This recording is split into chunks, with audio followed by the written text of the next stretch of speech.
Alright, so Bitcoin forming symmetrical triangle dito sa 1 hour time frame. So makikita nyo, nauuntog yung price sa plinat nating support and resistance.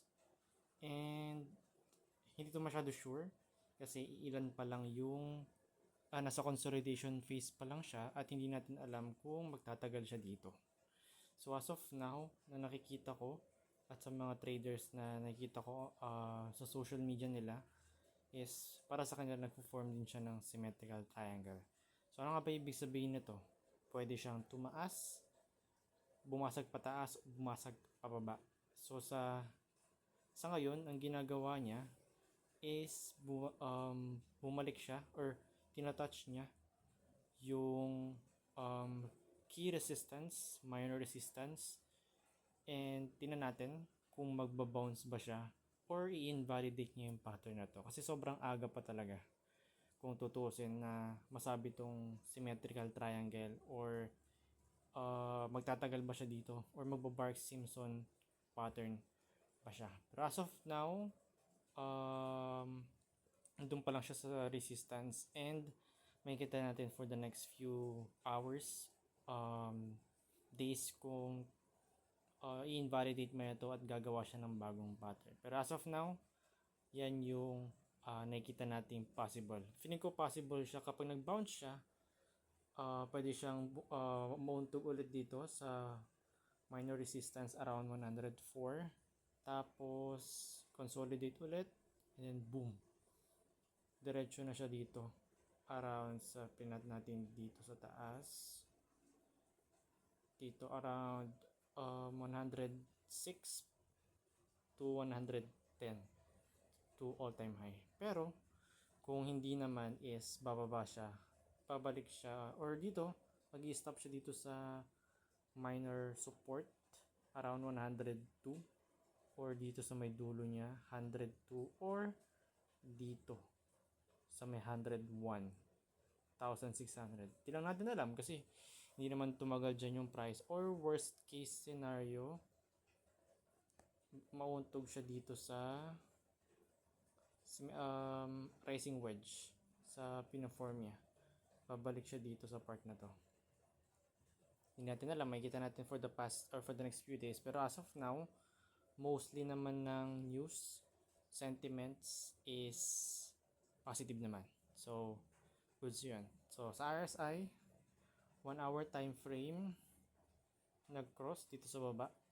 Nag-cross yung dalawang line. And, para siyang wala naman siya sa top. Around 70 dito. Ay, sorry. Ay, hindi pala pwedeng bilawin. So, yun. Pati sa MACD is pababa siya. Punta siya ng slope pababa. Pero makikita natin yan the next few days. Tingnan natin sa 4 hours time frame. Yan. Yung price action niya. Ang ganda ng pag-pump niya.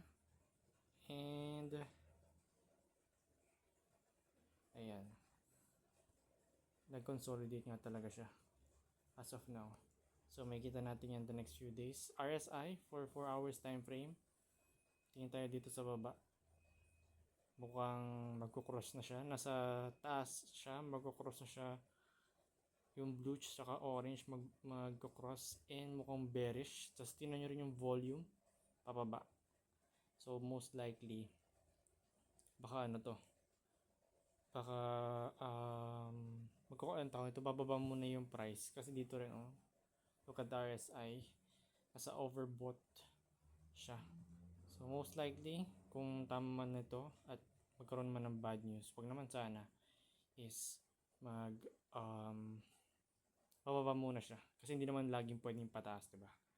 So tingnan natin yung, Ethereum naman. Anong price action Ethereum? Ayan, boom. Grabe. 40% na pump. Sino bang mag-aakala dyan, no? Diba? Pag ang Ethereum magtuloy-tuloy na ganyan, alt season na talaga.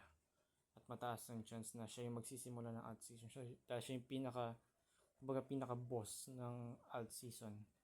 So yan, ganun pa rin. kailangan niyang basagin yung price around 25K. Ano, 2,500 US dollar. Tapos next niyan is papuntang dito. So plinat ko na siya. Around 2,900, 2,800 price range. So kung hindi, magko-console rin siguro yan. Huwag naman sana, at feeling ko kung babagsak man, babagsak siya around 2K kasi yun yung next na minor resistance na magiging support, or dito. Feeling ko dito. Dito na siya. So, ayun. Yun yung price action for today. Balik natin yung 1 hour. So, ayan. Sana tama yung pagkakaplat natin dyan. At sana sundin niya to. Para, kumbaga, sa tagal ng inantay natin bumaba yung prices dahil sa tariff,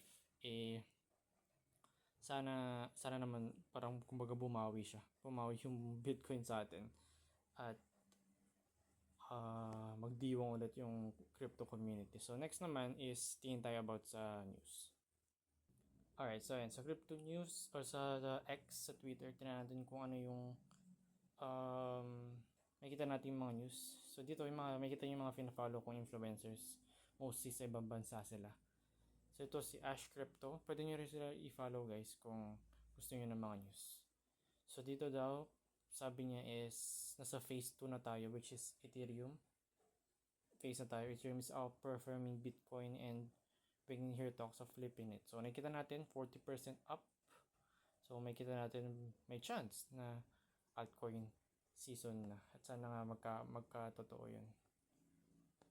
Tingin pa tayo ng news. Breaking news from Crypto Rover. Chinese delegation exit US trade talks in Geneva for no clear outcome. So wala, hindi nagkaroon ng magandang usapan siguro.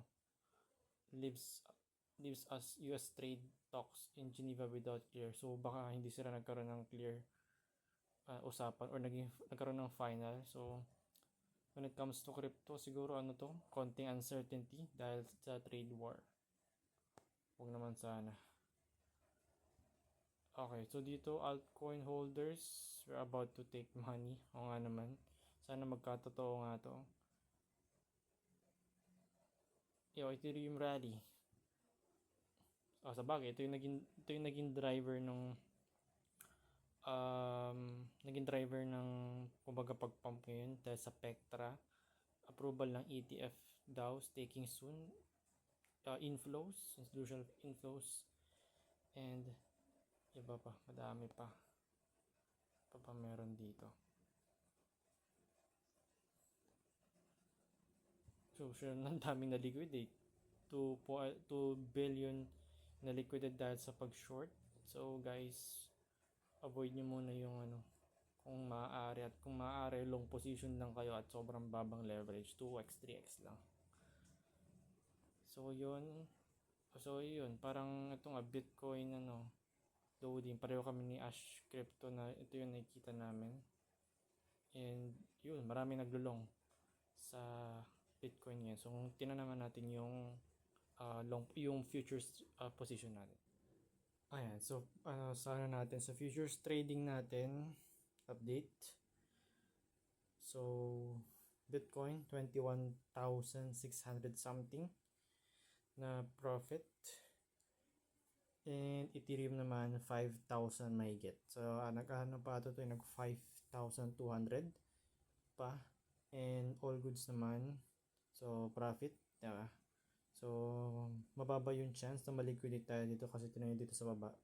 64,400 yung entry ko ng Bitcoin. Ethereum naman 1,866, and sobrang layo niya sa price na pwede siyang maliquidate. At kung maliliquidate man, for sure hindi, dahil ibenta ko siya before mag-bear market. Tapos meron tayong mga ilan lang dito kasi sinisimulan na natin magpa-copy trade ng spot lang.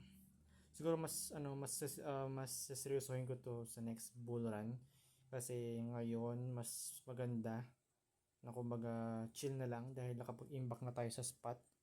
May open position na rin tayo sa futures and all goods na tayo dun. Okay.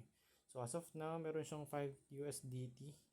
Pinili ko siya ng 2.1. And meron tayong mga ano dito. Konti lang naman yan. Pumasok naman tayo 2,400. Minus 5 USDT. Dito naman 14. So yun ang power guys ng spot lang. Hindi na futures trading. So kahit bull run naman, pabalik at babalik yung price nito. Okay. And gagawin ko ulit ito siguro kapag i-close ko lang din to sa end ng bull market. And babalik ulit tayo kapag after na ng bear market ng 2026. Siguro around November or December. Pero yan, all goods tayo dyan kahit mag-negative yan. Kasi alam kong babalik. Ang price ngayon is around 2.4. Babalik yan. 2.7 ako dito. Tapos 3K ako pumasok dito. Babalik at babalik yan. So all goods naman lahat. Siguro next time papakita ko sa inyo yung holdings ko ng crypto, ng Ethereum at iba pa. Okay? So para makita natin na talaga seryoso tayo dito. Di tayo kumbaga hindi lang 5,000 or 10,000 yung ipinasok natin sa crypto, talagang buo as in talagang lahat pati patok ba kumbaga. So yun lang guys, positive tayong lahat ngayon, positive cash flow. And pwede ko tong i-close anytime pero hanggang dulo lang to. So yun lang guys for today. Bukas ulit, tingnan natin kung anong mangyayari bukas. Peace out.